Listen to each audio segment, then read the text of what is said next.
Carlton are building. They're in flag markets. Can you believe it? It was only 8 or 10 weeks ago here that we were worrying whether Michael Voss had his job now. He thinks not only is his job secure, but Carlton have got a bigger job ahead of them. I think now we're about, staying present, staying to each other, what's coming next, and the job's not done. Our job is not done.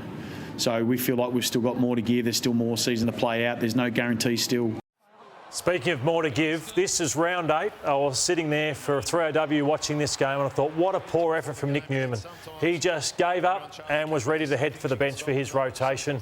And then fast forward to the other night and he's in career best form, Nick Newman. He's doing things like this and no longer are they relying on Cripps was awesome, but Cripps, Curnow, or Wiedering or bust, I thought it was. Now they're getting so much out of every player, just willing to play a role and do their thing. So it's a special time to be part of a football club when everyone's in. Everyone's just buying in, playing their role and just willing to do anything for the team. He spoke after the game about they're winning in different ways now, and you're right, the frustration in the early part of the season, they couldn't move the ball. And I think you've got 2 Coleman medalists in your forward line and you're not maximising this. So I've noticed this change. I mean, Melbourne is such a good defensive side. The way that they were able to shift Melbourne's zone, which has been really strong, and he's able to shut a lot of teams down. Short kick, run, handball, lower your vision, don't bomb it to Lever and May, and then this kick from Motlop. Like, this is what you have to do. Shift off the line, bang. Look at that. We hadn't seen any of that from Carlton through the early stage of the year. This short kick from a ruckman, then bang the handball off that and go.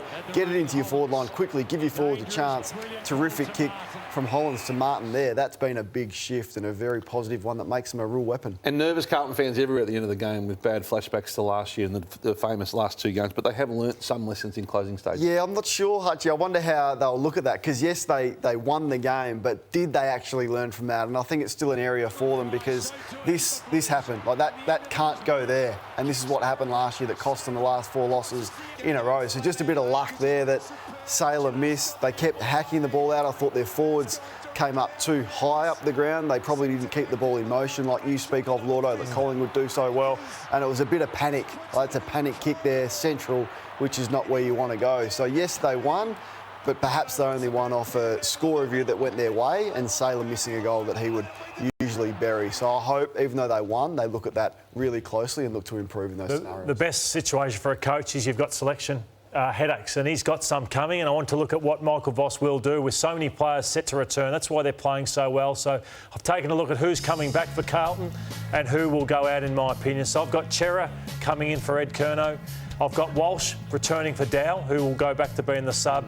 I've got McGovern coming in for Marchbank, and I've got Mackay coming in for one of those. Marchbank? Well, yeah, Marchbank. He's a must play. No, I think I think McGovern's an upgrade in terms of what he can do. Yeah, Marchbank's a solid player, and I think Jack Silvani would need injuries to get back in the team.